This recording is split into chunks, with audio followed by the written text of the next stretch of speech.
Hoje, o Papo Mineiro está numa prosa sobre educação, esse item tão importante para o ser humano.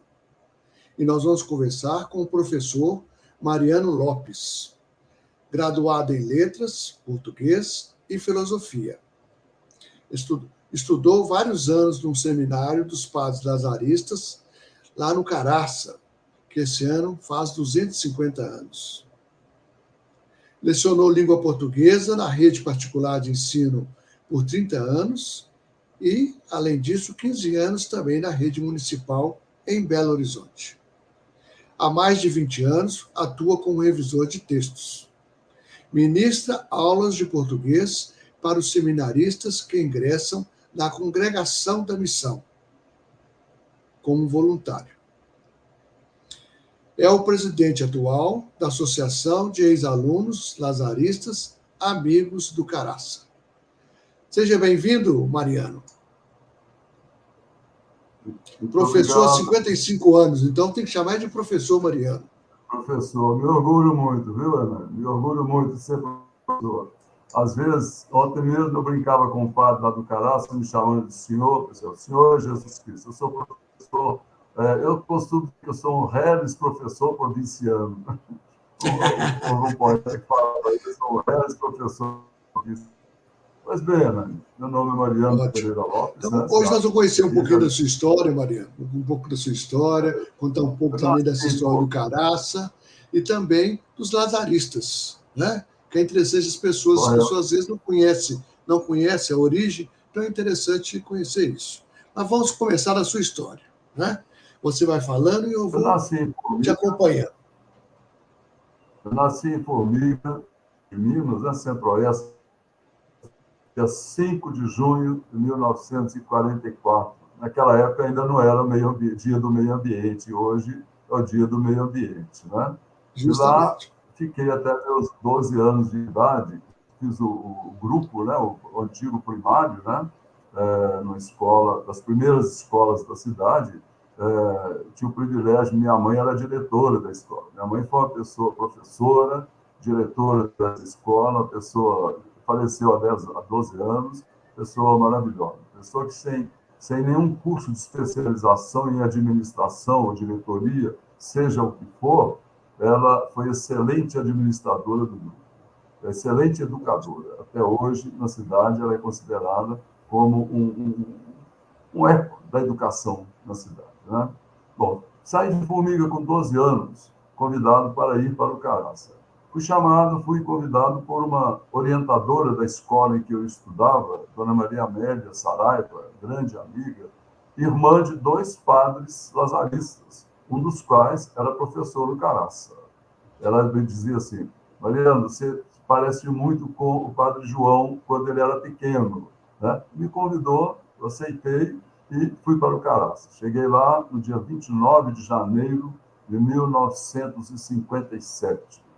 E lá fiquei 6 anos. Era um regime de internato, ficávamos lá o ano todo, né? Só íamos a casa um mês no final do ano, 1 mês e meio, mais ou menos, ao final do ano. Metade de dezembro até final de janeiro. E assim fiz meus 6 anos lá. 4 anos correspondente ao ginásio e 2 anos correspondente ao ensino médio. Fazíamos em 6 anos, que era um currículo especial, aprovado pela Secretaria do Ministério da Educação. Caraça sempre teve assim, uma regalia muito grande junto aos governos, tanto estadual como federal, né?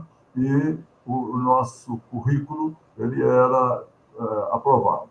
Estudávamos, era um curso basicamente clássico, era chamado curso de humanidades. Estudávamos o tempo todo português, evidente, literatura portuguesa e brasileira, francês, inglês, grego, latim o tempo todo. Latim a gente estudava o tempo todo. E eu curto até hoje o estudo do latim, gosto muito. Nas minhas aulas uso muito latim, de vez em quando ensino um pouquinho de latim para meus alunos, sempre me dei muito bem com essa formação. Então foram 6 anos assim, muito produtivos.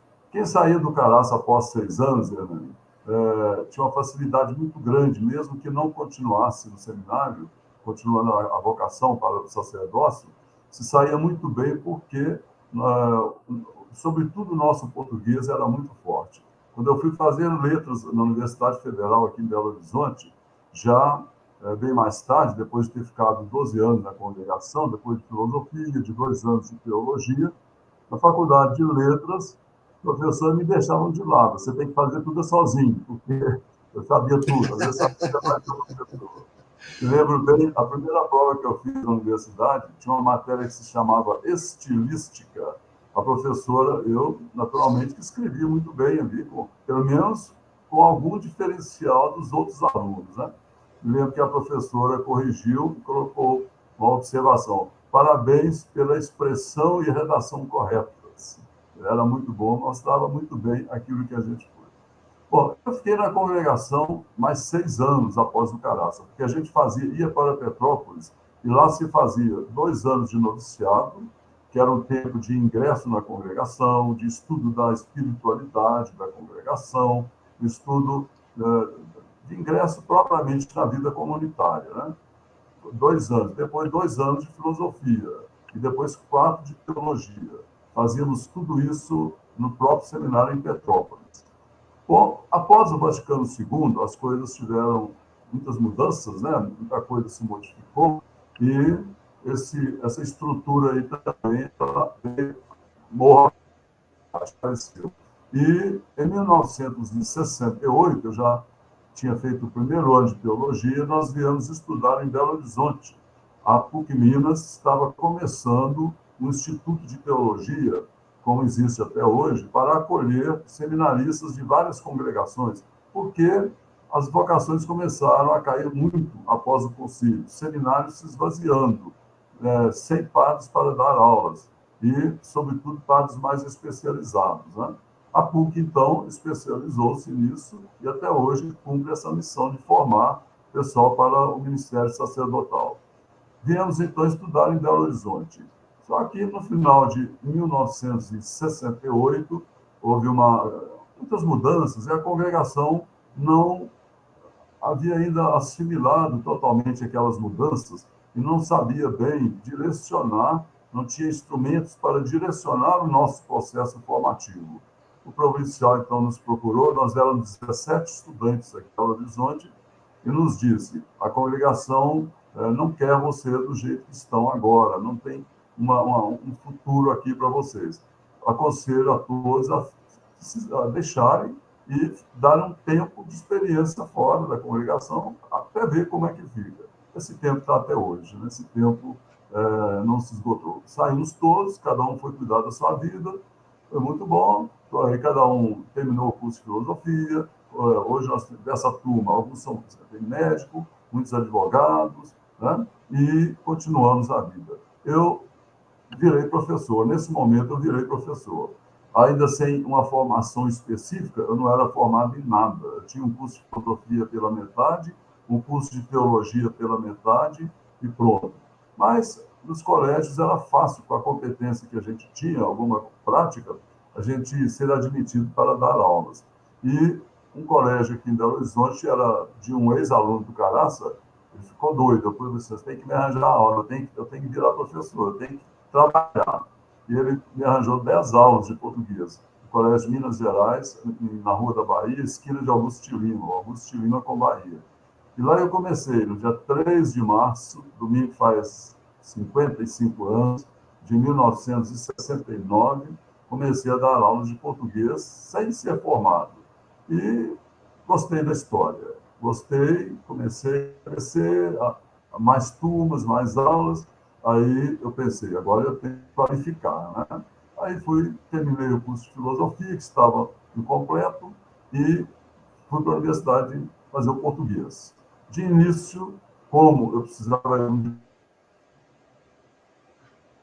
que a faculdade ia ensinar, eu fui estudar no interior, lá em Formiga, porque a faculdade lá de Leite estava começando, e como eu ia sempre lá, aí comecei a estudar. Fiz 3 semestres. Mas aí surgiu uma possibilidade da Universidade Federal, né? Consegui a vaga e vim para a Universidade Federal e acabei fazendo o curso praticamente todo, porque a gente se envolve nos estudos, né? Acabei fazendo o curso praticamente todo de novo. E aí concluí minha licenciatura em língua portuguesa na Universidade Federal. Muito bom, e desde já me dedico exclusivamente ao magistério, né? Na rede particular, Colégio Minas Gerais, foram 12 anos. Nesse meio termo, trabalhei no Colégio Vital Brasil, Escola Técnica Vital Brasil, uma escola excelente. Hoje, infelizmente, ela mudou de proprietário e mudou de qualidade, mas ela é excelente. E saí de lá a convite de Santo Agostinho, moro ao lado do Colégio Santo Agostinho hoje, e lá, aqui no Colégio Santo Agostinho, eu fiquei 39 anos. Trabalhei muito. Fui professor, depois fui coordenador de série. O coordenador de série é um orientador de uma série. O colégio não tem orientadores educacionais. Um professor da turma é o orientador. Ele acompanha a turma, chamando os pais, acompanhando o desempenho, tudo que for preciso. Nisso aí eu fiquei 14 anos. Aí me convidaram para uma coordenação geral do colégio, chamada de coordenação pró-aluno, também responsável por atender os pais e atender a toda a situação rotineira do colégio. Fiquei 7 anos. Em seguida, me convidaram para a revisão de textos, né? Passei exclusivamente para a revisão de textos, fiquei de 2004 ou 2005 até 2021. Após a pandemia, o colégio começou o sistema de modificações, tirar os velhos todos, etc. Aí fui desligado do colégio, porém, eles saíram, eu saí de lá, mas eles não saíram de mim. Me pediram para fazer um CNPJ para prestar serviços. E até hoje eu presto serviço. Eu faço horário de aula do colégio, eu faço revisão de textos. Agora mesmo, em janeiro, fiz uma revisão do regimento, a revisão de 3 documentos grandes do colégio, né, e da instituição mantenedora, né? É uma relação muito boa, sou muito amigo, muito querido, graças a Deus, de todo mundo lá, tenho grandes amigos, né? E na congregação da missão, após a minha saída, que foi, graças a Deus, muito tranquila, sou grande amigo da congregação e do Caraça, fui convidado em 2011 para dar aulas para os seminaristas que chegam para a congregação. Hoje, o sistema de formação dos seminários ele é bem diferente, não há mais o seminário menor, né? Algumas dioceses ainda têm, mas é pouco comum hoje, porque essa formação ela tem que ser mais na família, né? Foi um dos grandes problemas detectados no Vaticano II, e problemas que causaram uma defecção muito grande no clero, né? Exatamente o tipo de formação, sobretudo no seminário menor, né? Porque, como eu saí com 12 anos, as crianças saíram com 12 anos de casa. Hoje não acontece mais isso, né? Então, eles chegam após o ensino médio e, às vezes, alguns até com um curso superior já, né? Agora, por exemplo, estou com 3 alunos lá, um já é formado em filosofia, em artes cênicas, o outro é formado em administração, e só um terminou o ensino médio agora. Então, eles passam um ano chamado Seminário 1, ou propedêutico, que é um ano de discernimento, de conhecimento da comunidade, da congregação, para começar, então, a vida de seminário. Aí vão fazer a filosofia, a teologia, o noviciado, e pronto, e continua a formação. Então, lá estou desde 2011, há 13 anos já, estou com a 13ª turma. Hoje, vários padres foram meus alunos lá. É um trabalho que eu sou voluntário e faço com muito carinho. Gosto muito porque eu viajo na língua com a turma, né? Eu trabalho com latim, com grego, com francês, viajo na língua. E quando os alunos têm assim, um potencial um pouco melhor, é melhor ainda que a gente viaja juntos, né? A gente compõe assim, um trabalho bem grande. Então, essa é a minha história até hoje. E, graças a Deus, muito feliz. Hoje sou aposentado. Bom, na rede pública da prefeitura, eu fiz concurso público em 1979. Iniciei meu trabalho lá em setembro de 79. Trabalhei em apenas uma escola que estava sendo fundada naquele ano, escola no bairro Ipiranga, Escola Municipal Governador Carlos Lacerda. E o diretor que foi nomeado para essa escola, que ia começar, ele escolheu quem ele quis para compor a escola. Escolheu um grupo muito bom, sem nenhuma presunção, realmente era um grupo muito interessante, muito competente, e trabalhamos muito. Fizemos daquela escola a melhor escola de Belo Horizonte, de Minas e, quiçá, do Brasil, escola pública. A Veja fez várias referências, várias matérias, mostrando o dia a dia da escola. Fizemos uma senhora escola. Hoje, infelizmente, muita coisa mudou, mas escola muito boa, que formou muita gente boa.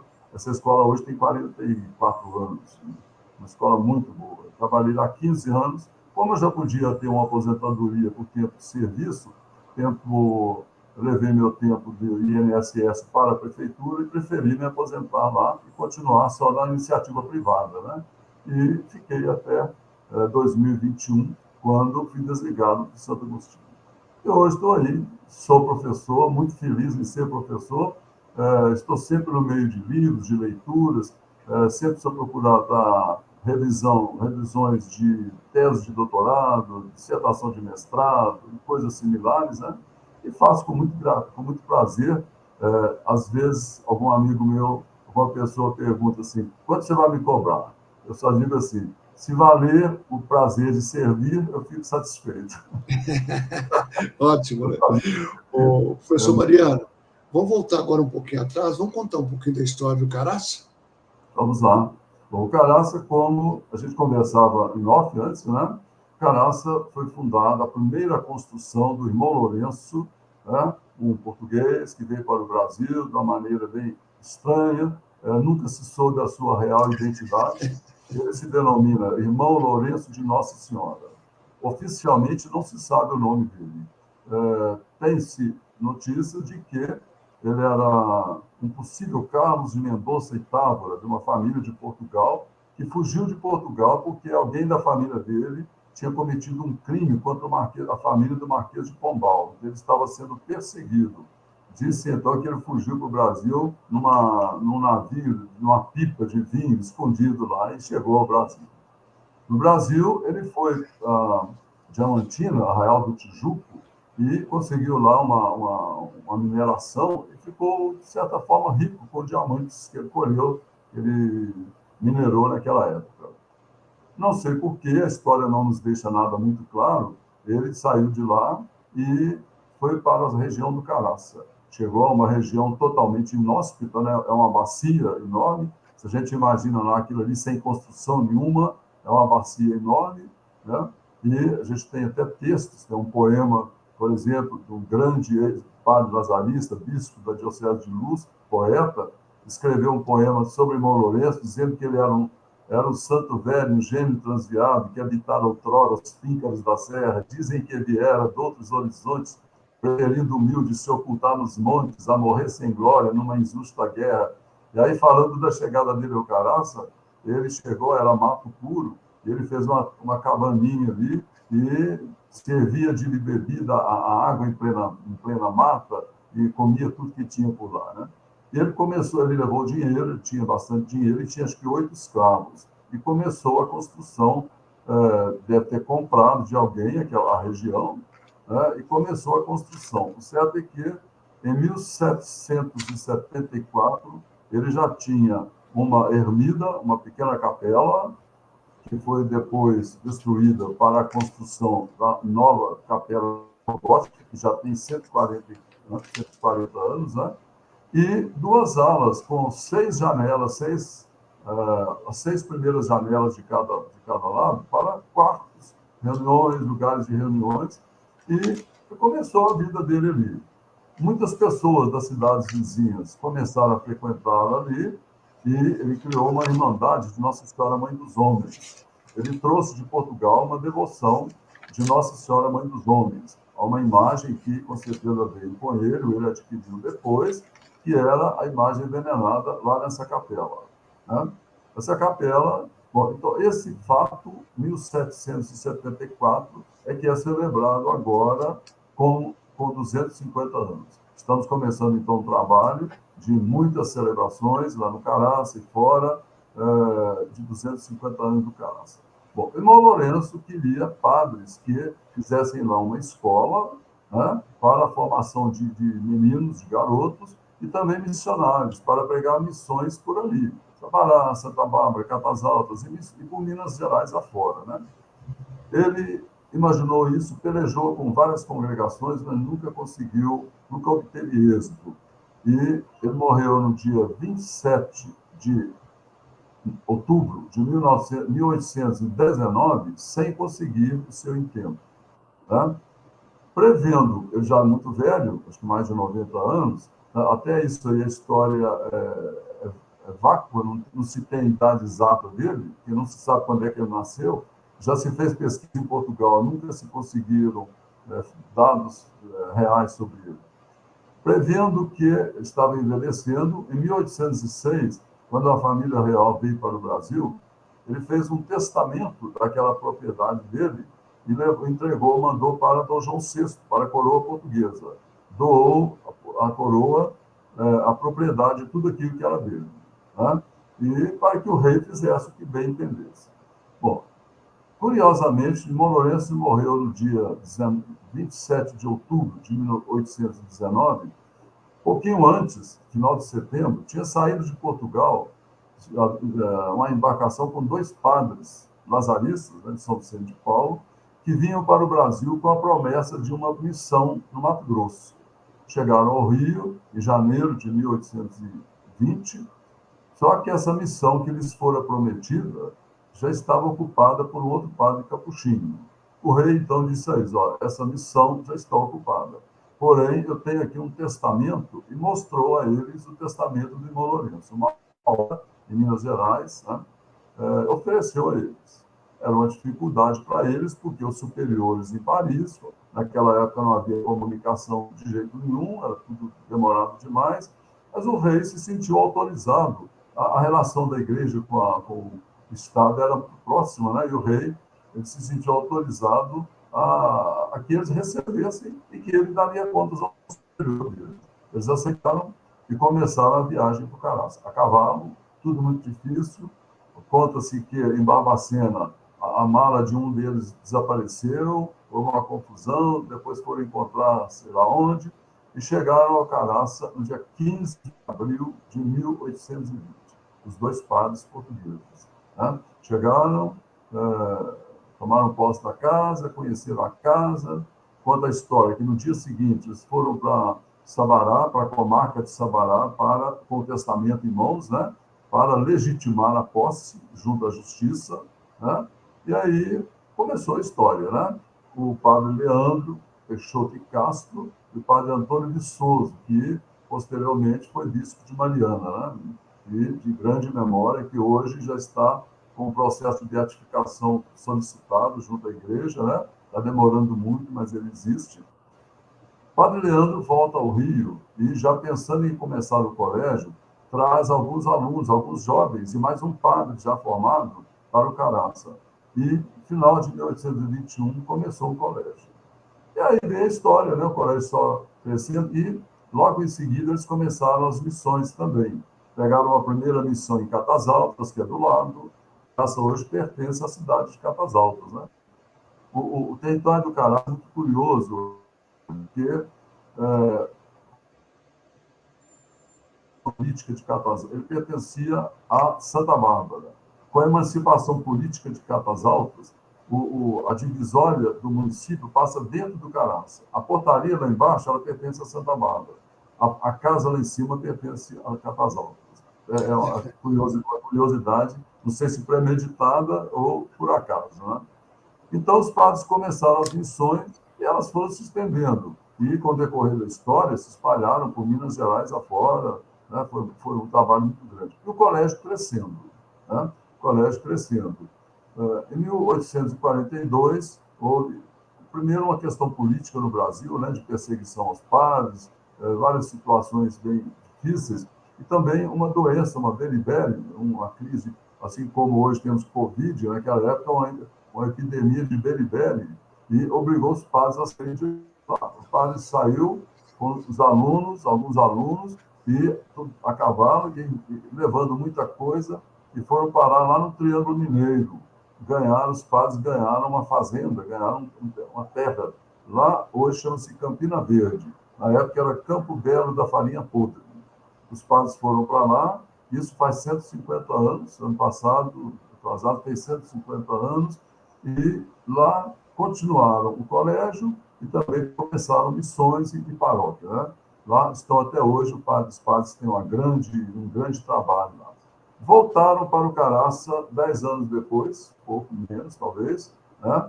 e retomaram o colégio. Foi um tempo difícil, de reconstrução. Aí, em 1849, começa uma etapa do Caraça chamada Caraça francês. Vieram muitos padres da Itália também. Esses padres, então, retomaram, primeiro começaram a dirigir o seminário de Mariana, que a essa altura, Dom de Souza já era bispo de Mariana, né? Ele foi o primeiro do Caraça, dos primeiros do Caraça, e a essa altura já era bispo de Mariana. Então, ele com o cartaz que ele tinha, né, a entrada que ele tinha na congregação, ele pediu mais padres, e os padres vieram, começaram a trabalhar no seminário e também no Caraça, né? E aí, em 1856, retoma os trabalhos do colégio, que cresceram muito, né?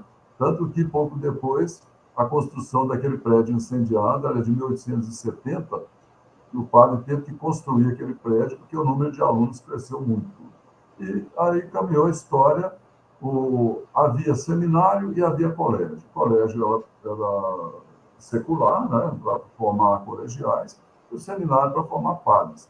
Nessa época, também em Mariana houve um problema de saúde, e o bispo levou o seminário de Mariana para o Caraça, o seminário maior de Mariana, para o Caraça. Ficou lá mais de 20 anos, parece, né?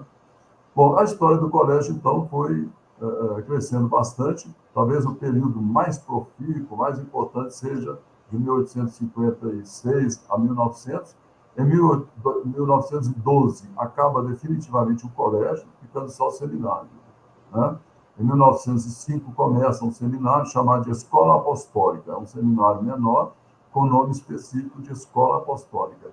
E ficou a convivência, colégio, escola apostólica, até que, a partir de 1912, só o seminário, né? E aí, muitos padres se formaram, muita gente se formou, hoje já praticamente todos falecidos. Quando eu estudei lá, vários padres eram dessa época. Eu tinha um professor, por exemplo, que chegou a Caraça em 1910. Né?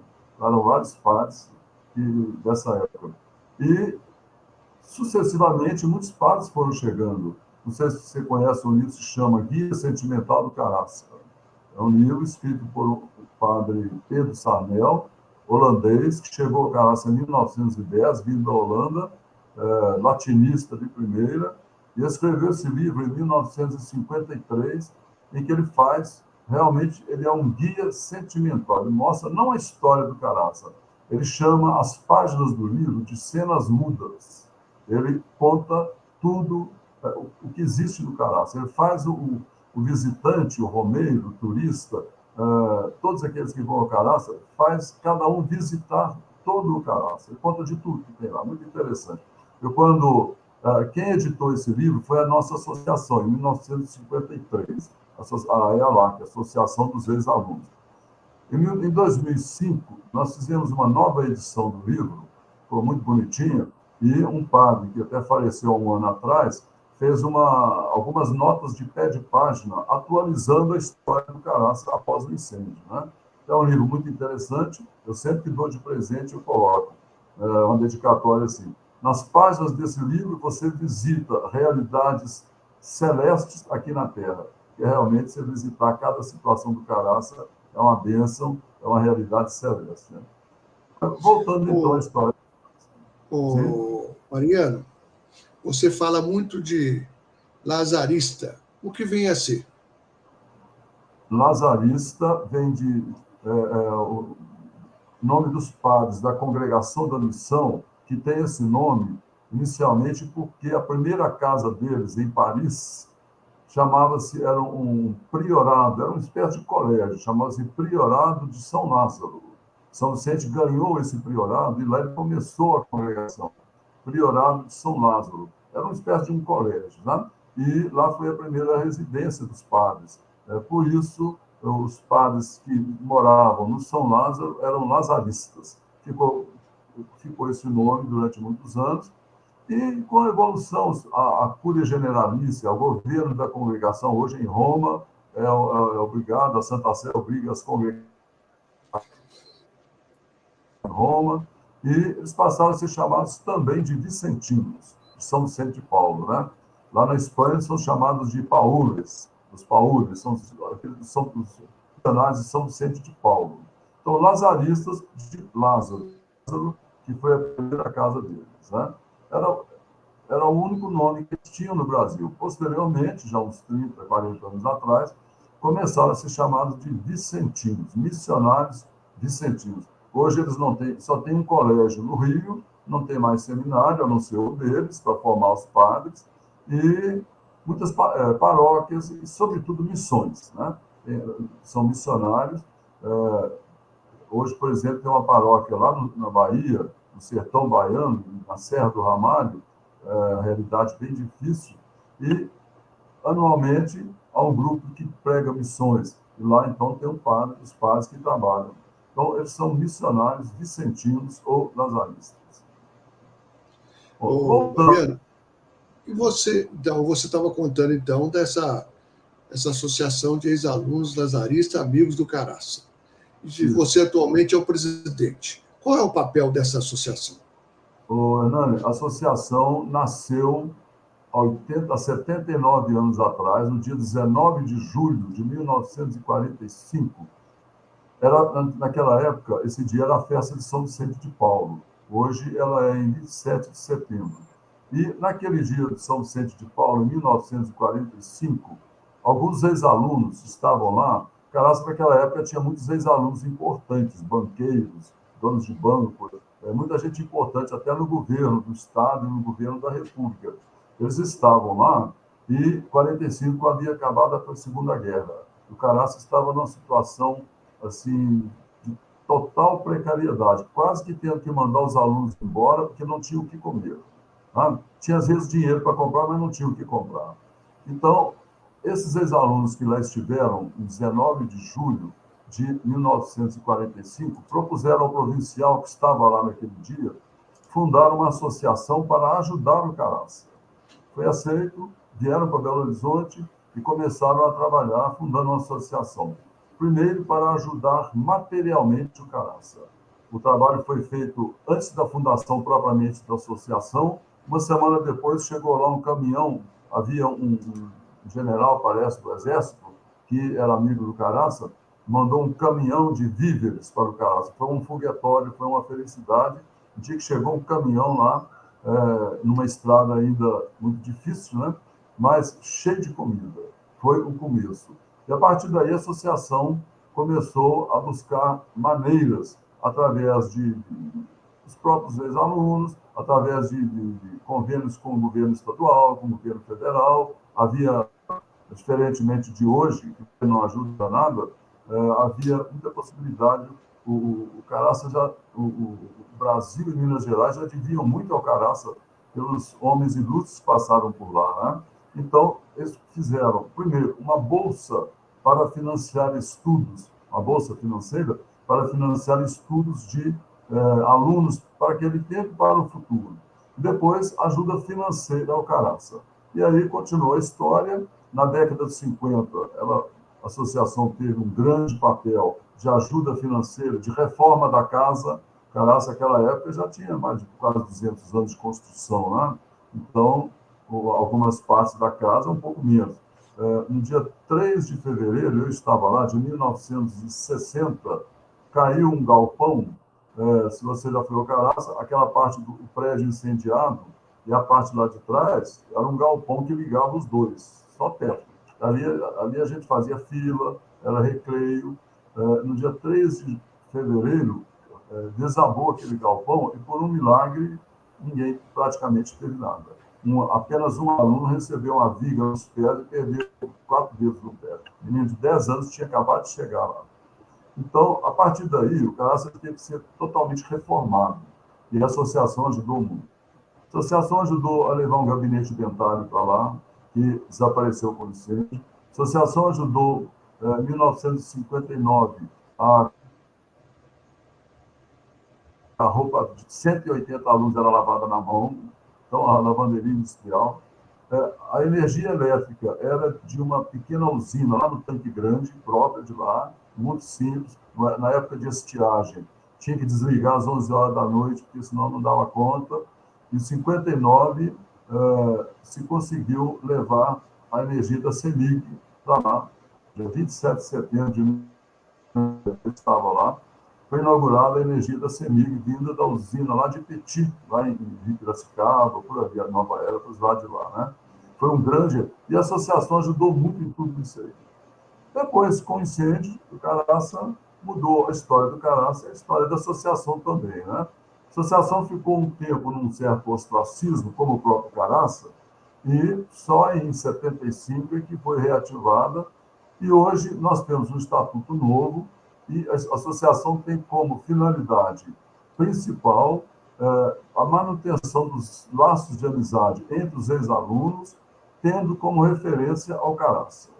O Caraça. Nós, então, somos chamados para participar da administração, de as situações em que os pais precisam de algum socorro, nos chamam, a gente está sempre com advogados, temos muitos ex-alunos que são advogados, a gente tem muita entrada em vários setores da vida pública, então, sempre que é necessário, nós estamos juntos com os padres, buscando uma ajuda, alguma ajuda. Temos ex-alunos em várias funções públicas, juízes, então, muita gente com pelo menos algum canal de influência para a gente ajudar o Caraça. E temos conseguido alguma coisa nesse sentido, né? Afora os amigos, né? Muitos amigos. Então, hoje, a função da associação é essa. Professor Mariano, nós já passamos um pouco do tempo, mas eu queria te fazer uma pergunta. A passagem sua pelo Colégio do Caraça foi que te estimulou para ser 55 anos professor? Sem dúvida, porque eu sempre dizia aqui no Colégio Santo Agostinho, como revisor de textos, e em contato com todos os professores, eu não fazia uma revisão assim meramente do português. Eu fazia uma revisão formativa e todos eles gostavam muito. E todo professor que eu recebia, eu dizia a eles, se você quiser ser professor, você tem que gostar. Porque o lado acadêmico você pode adquirir, mas às vezes professores muito inteligentes não conseguem uma sala de aula, não conseguem a dinâmica de uma sala de aula, a empatia, o jogo de cintura, né, o acolhimento, a convivência com alunos. Né? Eu me encontrei em tudo isso. Eu escrevi um texto recentemente, Educar e Educar-se. Eu conto exatamente que eu virei professor por necessidade e depois por vocação e idealismo. Né? E realmente nunca fiz outra coisa. Muitos alunos perguntam assim, professor, você não trabalha não, você só dá aula. Você não trabalha não, só dá aula. Eu cheguei a dar 70 aulas por semana. Cheguei a dar 70 aulas por semana. Hoje eu vejo os professores aqui, dão no máximo 30 aulas, 40, e um pouco, quase não dão conta. Eu trabalhava sempre dentro da sala de aula, fora o que fazia em casa, correção de prova e preparação. Mas, é claro que a minha formação, eu agradeço a Deus todos os dias a minha formação, ela me incentivou a ser o que eu sou hoje, a gostar de uma sala de aula, a ter sido professor, e mais do que professor, educador, sabe? Mais do que professor, educador. Hoje eu encontro centenas de ex-alunos meus, sobretudo do Colégio Santo Agostinho, e que são assim, muito felizes e gostam muito da gente, e confessam que eles são hoje o que nós fizemos deles. Tá? E a mim, especificamente, eles se dirigem, isso eu fico muito feliz, até com certa presunção, sem nenhuma humildade, de ter contribuído muito na formação de muitos alunos. Hoje, assim, uma infinidade de alunos que são muito mais do que eu hoje, são mestres, são doutores. Eu nunca tive tempo de fazer um mestrado, nem doutorado, nem nada. Mas eu sei muito mais na prática do que muitos mestres e doutores, né? Sem nenhuma presunção também de querer saber. Acho que ninguém sabe mais do que ninguém. Eu acho que a gente constrói a vida toda. Né? Eu vivo cercado, brinco com o pessoal, eu tenho 17 gramáticas de português, eu adoro dar uma aula de gramática, e graças a Deus acompanhei a dinâmica da língua portuguesa, aquilo que é preciso modificar. Eu brinco, digo o seguinte, a primeira vez que eu entrei na sala de aula, com uma gramática eu fazia bonito. Hoje não é possível, uma gramática hoje não resolve nada. Né? E o português hoje obriga-nos a estudar constantemente, porque é muita coisa nova e você tem que, como advogado, como médico, se ele não se atualiza, ele fica para trás. Então, eu sou muito feliz e, sem dúvida, o Caraça foi o grande incentivador, foi o que despertou, me fez ser pesquisador, bem como filosofia também. Né? No curso de filosofia, nunca dei aula de filosofia, não tenho coragem, porque Filosofia hoje mudou de rumo bastante. Mas o meu curso de filosofia, meus estudos de latim, de francês, de grego, tudo que eu consigo estudar até hoje, sobretudo latim e francês, que eu estudo constantemente, sei bastante. Eu brinco, eu tenho 60 anos mexendo com francês, lendo francês e latim. Eu sou capaz de consultar qualquer obra em latim e francês. Isso é muito bom, né? Eu sou muito feliz por isso. Excelente. Sempre, É uma missão, né, professor Maurício? É uma então, missão educar e ser eu adoro, educado. sem Né? dúvida. Eu fui professor também 23 anos, professor universitário, né? Na área de engenharia. Então, é muito interessante. A gente tem que gostar. Tem que Mas gostar. a gente vai ensinando e vai aprendendo. Né? Você aprende todo dia, né? Não Você tem aprende dúvida. todo dia, né? Graças a Deus. Graças a Deus. Muito obrigado pela sua gentileza de contar um pouco da sua história, um pouco da história do Caraça, que é um monumento tão importante para Minas Gerais. Um Eu te grande agradeço abraço. a oportunidade, um prazer. Estarei sempre à disposição para novos papos. Tá Ótimo. bom? Muito obrigado. Ontem eu vi já no YouTube uma entrevista sua com a professora de Montes Claros. Eu tenho iam muitos alunos de Montes Claros para o Caraça, eu tenho grandes amigos lá, um, inclusive, não sei se foi secretário da Educação, alguma coisa ligada à educação lá em Montes Claros. Né? É grande amigo meu, sobrinho, porque dois padres lazaristas eram de Januária, então os sobrinhos deles todos iam para o Caraça, né? De Montes Claros e de Ótimo. Januária. Então, Muito ontem eu vi bom. essa entrevista, muito É uma interessante. cidade muito boa. É uma cidade muito boa, Montes Claros. Exato, hoje a gente Né? tem notícia de lá. Então tá bom, muito obrigado, Fernando. Nada. Eu que agradeço. Um grande abraço. Outro para você. Tivemos, então, aí a história, né? Que vai se misturando com a história do Caraça, como é que aquele colégio foi influente durante muito tempo, né?